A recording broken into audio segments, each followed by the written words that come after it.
It's not easy getting to the SS Great Britain's old resting place. First, you must go to the Falkland Islands, and they're at the bottom of the world.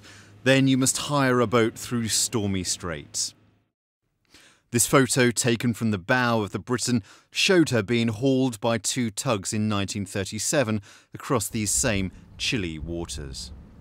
She was towed here, Sparrow Cove, a remote place on a remote island. Holes were drilled in her metal hull and she was left to rust. 33 years she was here, gently falling to bits.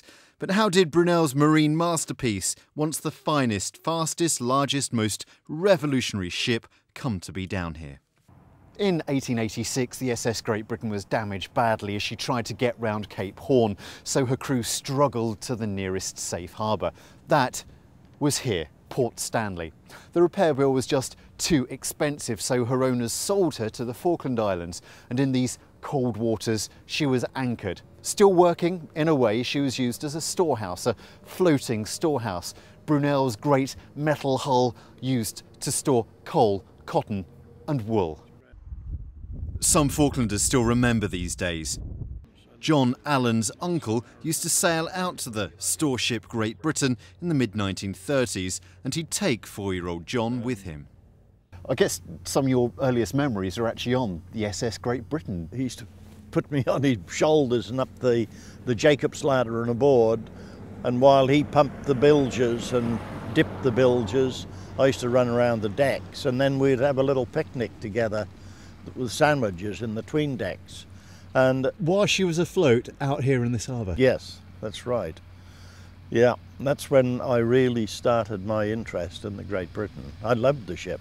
The SS Great Britain was a Falklands landmark, but that tow from Stanley to Sparrow Cove was needed because she was so unsafe. Years passed, winters came and went. Then, in the late 1960s, hope. In the UK, her fate was realised. A campaign was started, funds raised. Her salvage was planned. These are the belaying pins. Falklanders helped raise the ship that their fathers had beached decades before.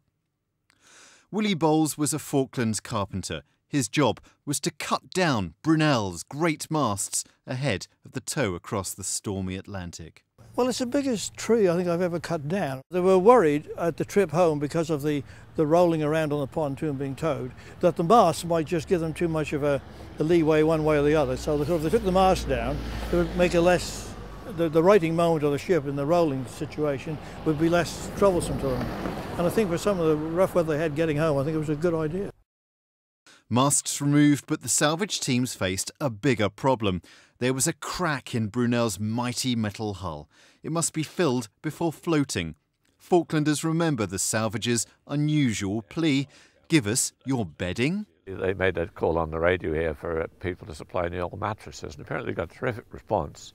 And they took them out and they jammed them in the crack, and they put a steel plate along the deck.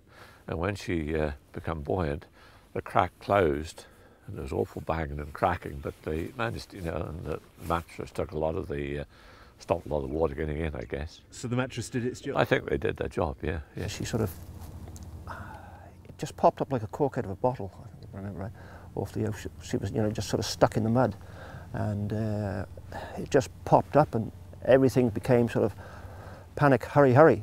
It wasn't meant to have happened as quick and as easy as that. Sort of, I don't think.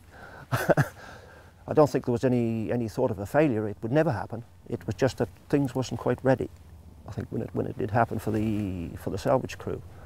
An extra hazard was a gale which whipped around Sparrow Cove as the Great Britain was floated. The violent winds could have caused her to blow away or break in half, but she was successfully lifted onto her submersible pontoon. This was just the start. Ahead lay nearly 9,000 miles of Atlantic Ocean. High seas, gale-force winds. It was a dangerous job. Her journey has since become known as the greatest tow. 2 months later she arrived at Avonmouth, and soon she was back in the dock which Brunel had built for her creation. Now, you may well think that the SS Great Britain's time here in the Falklands was a bit of a waste, a disaster almost. But if she had made it back to Britain in 1886, her owners would have looked at her, probably realised she was past her sell-by date, and broken her up for scrap. That's exactly what happened to Brunel's two other ships, the Great Western and Great Eastern. So even though she was here, rotting and rusting away, she was still with us, preserved, albeit imperfectly. The Falklands are something of a shipping cemetery. The Grand Lady of the Sea was spared the slow disintegration which awaits lesser vessels. But one thing of her remains here, apart from the memories. The mizzen or third mast was later presented to the people of the Falklands. It's mounted on Victory Green, overlooking the water where Brunel's ship was once anchored. She was here for over half her life. The SS Great Britain has a lot to thank the Falklands for. Robert Murphy in Port Stanley for the West Country Tonight.